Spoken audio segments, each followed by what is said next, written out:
Hi everybody, Dan Illman, Mike Beer, the DRF race of the day for Saturday, February the 22nd, graded stakes action at Santa Anita. Let's throw up the field for the grade 2, $200,000 Buena Vista stakes, a mile on the turf for fillies and mares. You can download free formulator past performances for this race on the race of the day event page at DRF.com.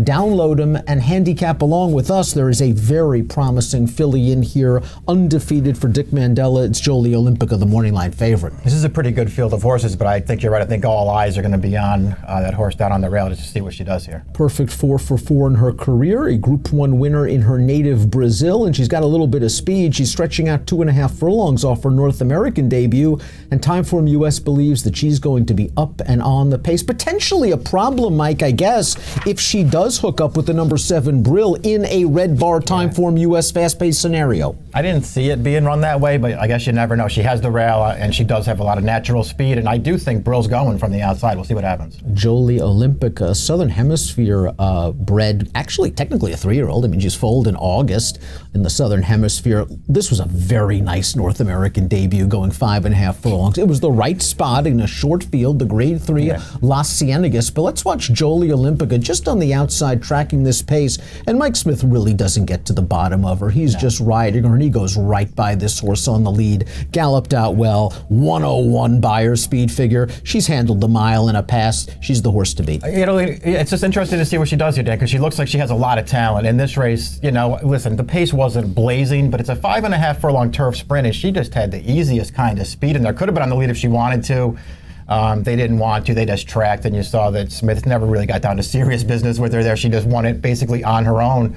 And you go back and watch her races in Brazil, it's kind of the same thing. She had speed in those races, but she's just very handy, sits right up outside the leaders, and when it's go time, she just buried those fields every time. She looks like she has a ton of talent. But she's stretching out, she's stepping up. These are tougher horses. It's a bigger, bulkier field, and right next door is a horse that is sharp. The number 2 Caressa, West Point Thoroughbreds, John Sheriffs just beat 4 of these horses in the megahertz last time out. Let's watch this race. Her turf debut, she's in the yellow and black with the white noseband, taking the front right now. Super Patriots in here, Lars Sardane's in here, take them home. I mean, she got a great trip in this race. I thought Victor Espinosa just gave her a really good ride, because he started to rate early, and then he just moved forward and got a very good spot in this race. This is her turf debut. I thought she ran well to win it, Dan.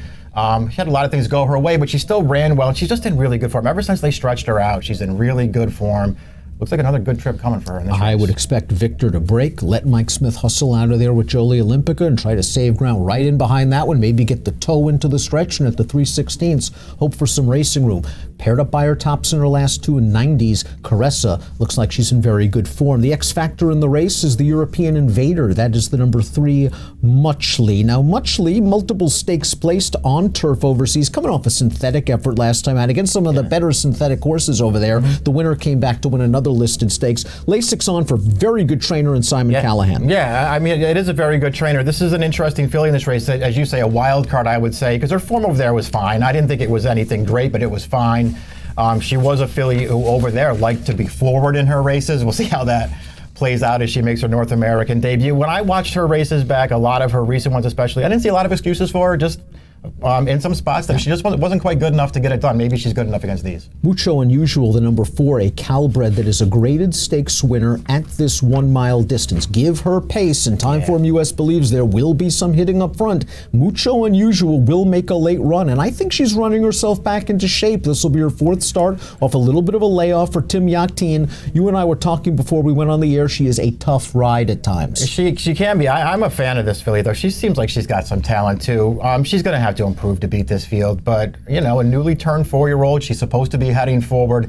She can be a difficult horse to ride. She likes to pull early in her races, but if you can get her covered up and settled, she will fire in the stretch. I think she's very interested in here at a price. 8-1 on the morning line on the 4, Mucho Unusual. Sold It is the 5. This is a stakes winner on a synthetic surface up at Golden Gate Fields. 3rd off the layoff for Doug O'Neill. Maybe you could call this a disappointing loss last time out. 2nd off the bench. She's the gray. She's on the lead. The pace I thought was fair for her, and she's just going to be second best on the day. I didn't think much of this field she was facing. Yeah, I mean, listen, at the end of the day, for a horse who's going to be a big price, you can just say it was another step in the right direction for her as far as figures go. It's probably a race she's supposed to win. The race 2 back in the Lady Shamrock, where she was 4th, I didn't think she ran terrible in there. She was wider than the 1-2 finishers and just couldn't quite get there, but she ran okay. She is improving, Dan. It's just another tough spot. You're right. The buyers are moving forward. Doug O'Neill, positive formulator fact in the hip pocket. Past 5 years, horses aged 4 and up on turf, making the 3rd start off a layoff of 120 to 180 days, 30% winners, 447 ROI. Meal Ticket is the number 6. And Meal Ticket, I wonder if she's just been a little bit exposed at the graded stakes level. You drop her into a non-winners at 2 other than optional claimer, she's going to run her race, a 93 buyer. The problem is the 93 buyer just isn't going to do it against the graded stakes horses. She's been given some time for trainer Matt Chu. She's run okay off the layoff in the past. I'm just not sure she's the best closer in the race. And I think her hope is pace meltdown, it all falls apart, here she comes. I mean, you wonder if she can actually improve enough to beat this field if she gets the right setup. It seems unlikely considering she's 6 years old already with 20 starts behind her, but she will make a run. If the pace heats up like the pace projector suggests, she will make a run into this race. $1 million yearling Brill, a grade 1 placed on dirt, trying to resurrect her career as a turf horse. She won her turf debut over course and distance in the Lady of Shamrock, although that day she kind of just got away with a nice, easy lead. In the megahertz last time out, they had to go a little bit faster. She was the beaten favorite.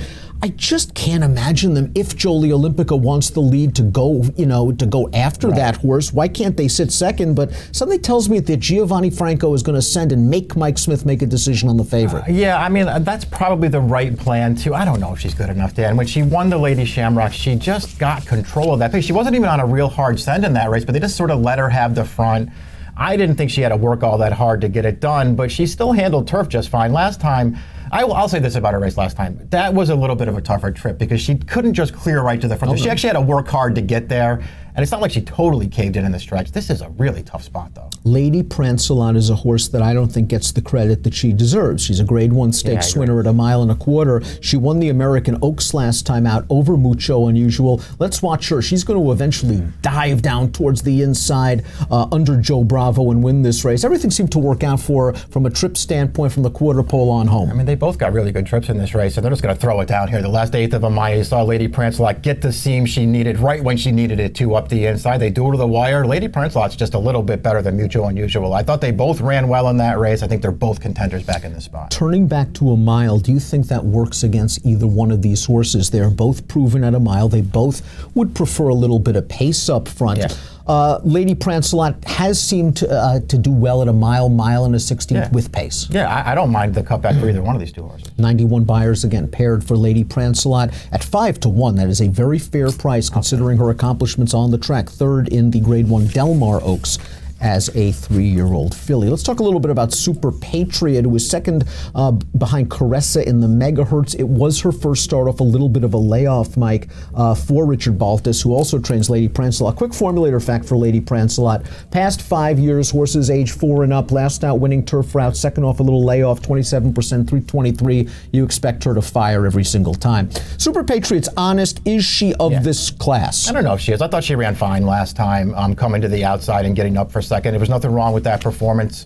Another filly who's just, or mare I guess now, just hoping that pace projector's right, that they go fast early and she can make a late run. There's a race for her somewhere. I think it's probably against Calbreds or Restricteds because I liked her swing time 3 back over this course and distance. I thought she was in traffic to about the 3/16 pole, and once she got to the outside, she ran okay against some sharp horses, Toinette and Quebec, who would be bigger priced options in this race. La Sardane has always hinted at a little bit of potential, Mike. When she first came over here in 2018, she won the Intercontinental at Belmont going 7. She won the Perfect Sting at 1 mile, and maybe last time was a sign that she's starting to get back to her form. We saw her run 3rd in that megahertz. She's going to be sharper 2nd off the layoff, and she has the tactical speed. I think Flavien Prat's going to break and just settle in 3rd and maybe hope these two speedsters take the starch out of each other. I kind of agree with all that stuff. I'm a fan of hers. I actually think she's okay. I do think that the mile is probably the limit of how far she wants to go. I don't think she wants to go any farther than this.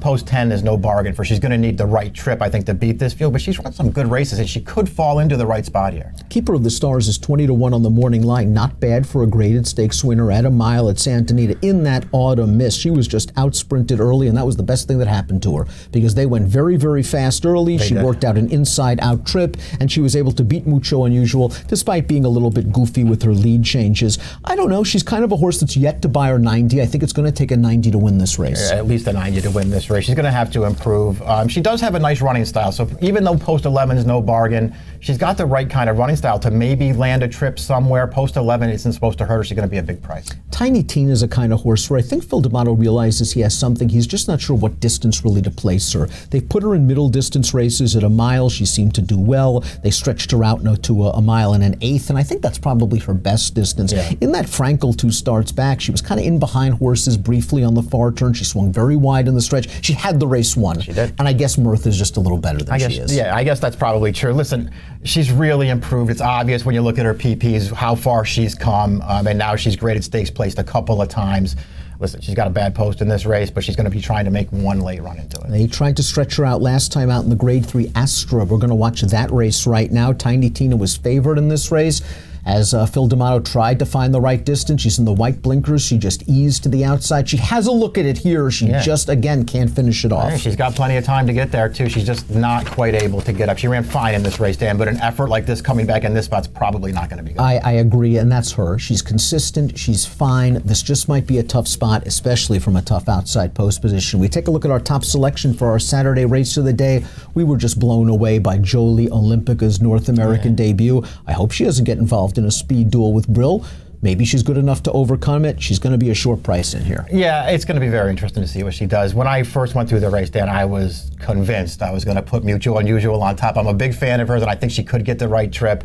Ultimately, I mean, I guess I maybe chickened out again. I put the favorite on top, but she just looks so good. In all of her races, she looks really good, this filly. This race does kick off a 50-cent pick 5. I'm sure you use a little bit of Mucho Unusual as a nice priced saver. I like Jolie Olympica in here. I'm interested to see if Caressa could take another step forward, a lightly raced filly with some upside. That European entrant, Muchly, also intrigues me as well. 1, 2, 3, 8 for me, 1, 4, 8, 10 for Mike. It's the Grade 2 Buena Vista. It's your Saturday race of the day, and it has an approximate post time of 2:29 Pacific. Good luck.